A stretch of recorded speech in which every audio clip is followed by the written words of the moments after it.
Hello, and thanks for joining me on another episode of Leadership Bits, where every bit counts.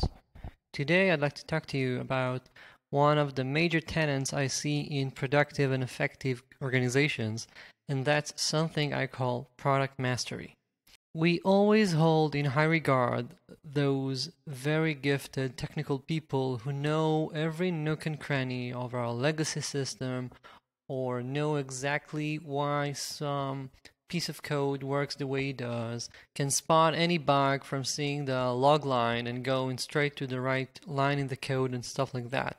That's great. You have to have these kind of people. But what I'm talking about is the kind of people who have an understanding of the product as a whole, and because of that, they can push things forward way faster. That is because they can understand what's worthwhile and what's not. What's an absolute must and which corners can we cut in order to get to the goal faster.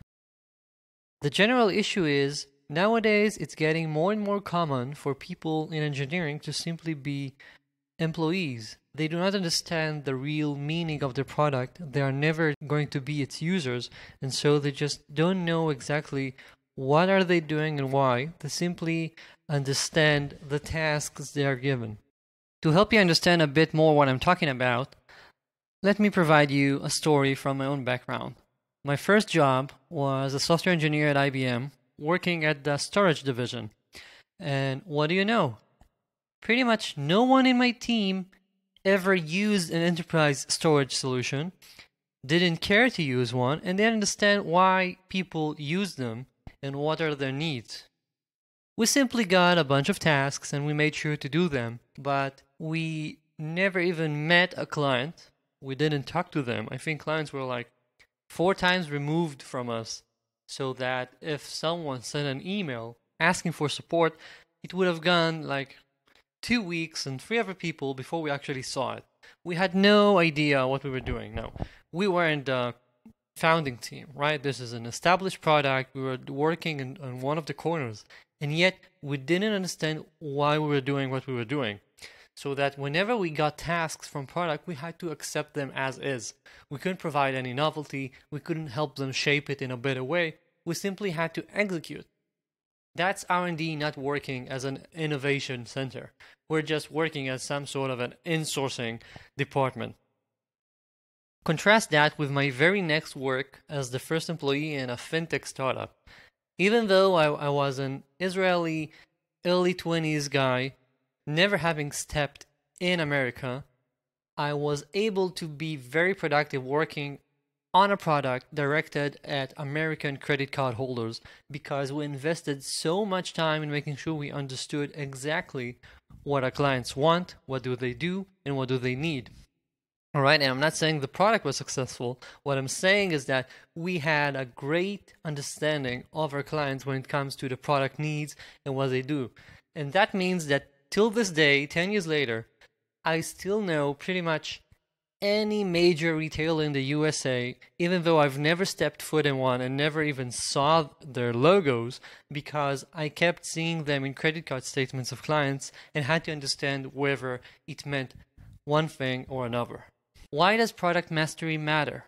Product mastery translates to a team that's able to perform the needed action, get to the result in the best way or in a better way. Ideally, since they understand the needs of the client, they can actually work together hand in hand with product and design in order to get to a system that solves the need with the minimal amount of work, with making the minimal amount of decisions that we have to make right now.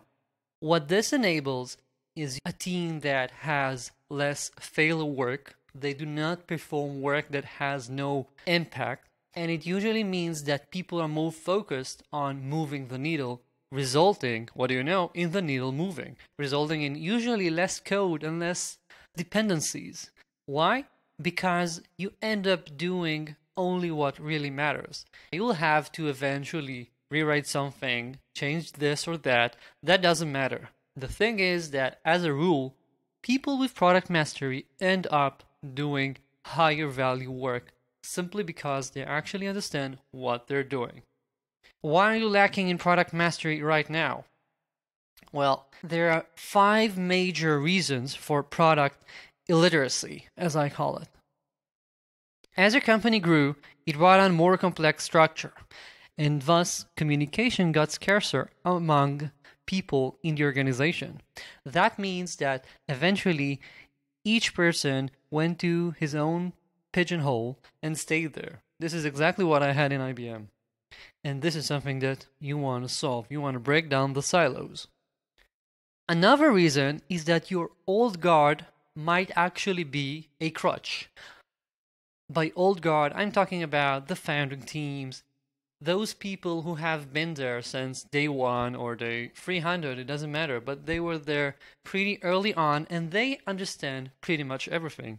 They usually have product mastery, and too often these people do not act as mentors and coaches in the organization, but act as this kind of knowledge totem.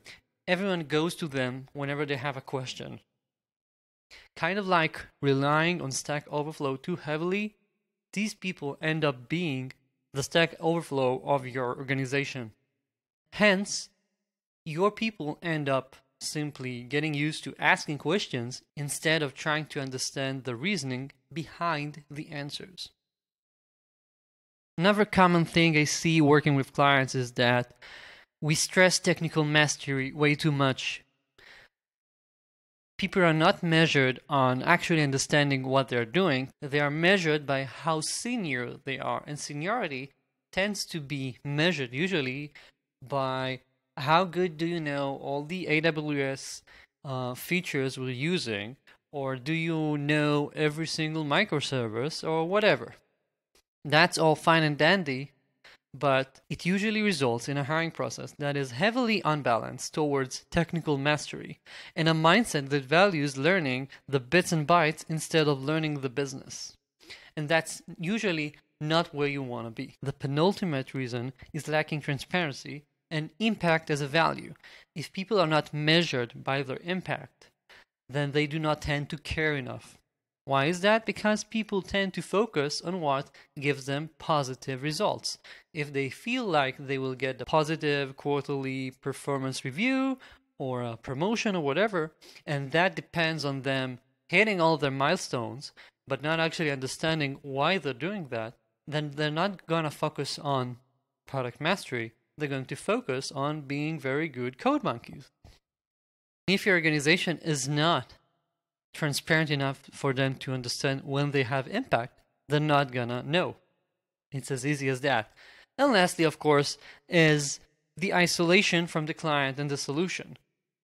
If, as I said before, you are 5 levels removed from clients and you do not understand the whole product and you do not actually get to experience what the product is for your clients, do not get to see what real clients say and how real clients use the product, it's kind of like working with those gloves in the incubators. You can do things, but you can't really feel what you're doing, and that's the issue here. How do you grow product mastery in your company? I have a few guidelines for my clients usually. First of all is that you have to embrace impact-driven planning. When people get their tasks, when you do the road mapping, when you embark on a new project, when you add features, you should know what is the business goal that this thing has. How do you measure success? How do you know that you actually had positive impact on the business? Too often people, again, simply get Jira tasks and start working on them. But if you know what the task will be measured by, you can actually help optimize the solution and the approach and so on. And guess what? When people actually have a goal to hit, they can celebrate, truly celebrate when they hit it. They can actually start becoming more and more driven by impact instead of saying that because that's the nice thing to say. Bootstrapping product mastery is something that you should do during onboarding for new employees, and maybe you should consider doing something right now for your existing staff if you're seeing that you have too much product illiterate people. That usually entails some overview of the product, understanding exactly what it does for the client, how clients use it, how does a client actually benefit from using it, and what are their alternatives, what did they do before using your product. They need to understand how the sausage is made, such as a basic overview of the business model, of the pricing options, of how sales works in your organization, and so forth. It simply has to be something that allows them to understand what's important. A walkthrough of the basics of customer success or customer support in your business is gold, because it means that people actually understand what it means to onboard a new client. What are their common issues? What do they usually have to do in order to start using your system? And what does it look like when they stop using your system? And of course, an overview of the company's roadmap ahead once it has been rephrased to be impact oriented. And if this sounds like a lot for onboarding a new employee, simply imagine your people going through a few years working in your company without having this knowledge, all right? I think that's way scarier. Another way to try and achieve product mastery is to make your people dog-fooded. If you're working on an enterprise storage system, that's not going to be easy because you can't get 50 people in engineering actually have their own rack of storage to mess with. I get that. But you need to think of a way to actually get them to use the product. If they can use it for real, that's of course the ideal situation. But they need to use it in some manner for them to be productive and effective. And once you get some dog fooding going on, it is really invaluable in my opinion. Another approach would be to embed your people with customer success and on-call rotations. It might sound hard, and I know some people might not like it, but I would frankly make sure that everyone shadows at least people in customer success like half a day every couple of months. They should see the incoming emails you get from clients. They should see how clients describe their issues. They should see what are the things customer success is wasting their time on trying to help people with, and so on and so forth. This is basic relationship with the client that too many of us don't get in our day-to-day jobs. And of course, if you have some sort of an on-call rotation, work to make it something that everyone in the organization takes part of. Often, we end up having only the senior people in on-call because they tend to know everything. They don't need to call anyone else. Or similar situations.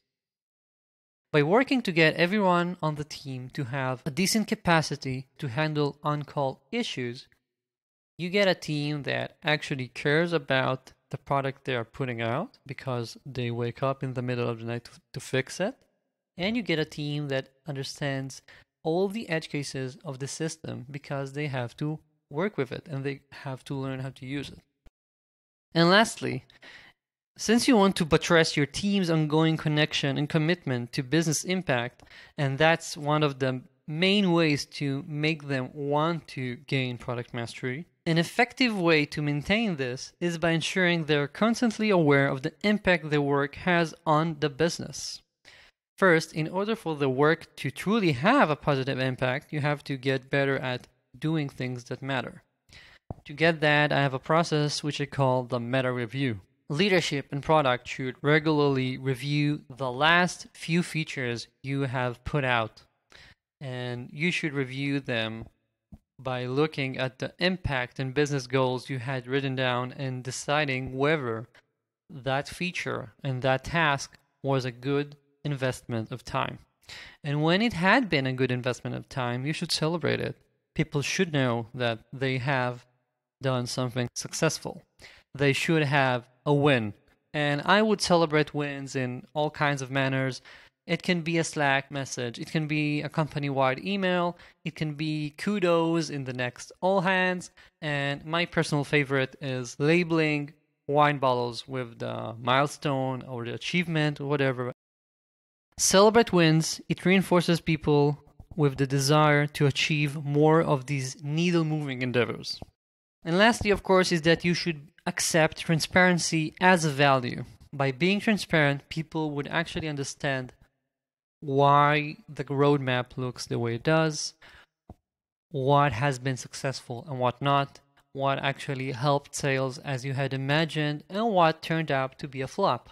it's okay to share that with your people instead of trying to hold all the information away from them and making them simply focus on tech.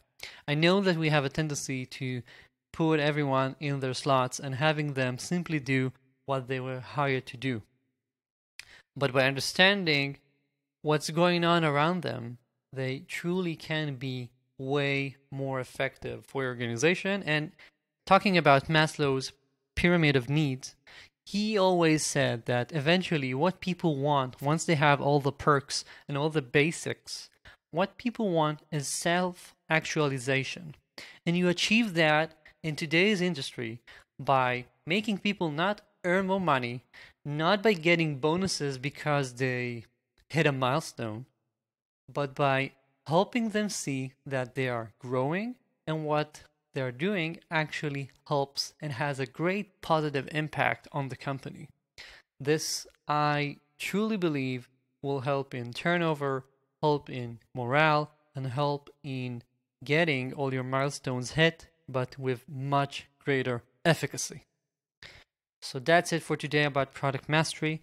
If you have any ideas, questions, or comments, my email is in the show notes. Feel free as always. I read everything. Thanks for joining me. Please, if you enjoy these, share them with someone who you know, another tech executive. And my last ask is that if you haven't joined my newsletter, where I send weekly emails that actually have some exclusive insights, please do. The link is in the show notes as well. Thanks. Until next time.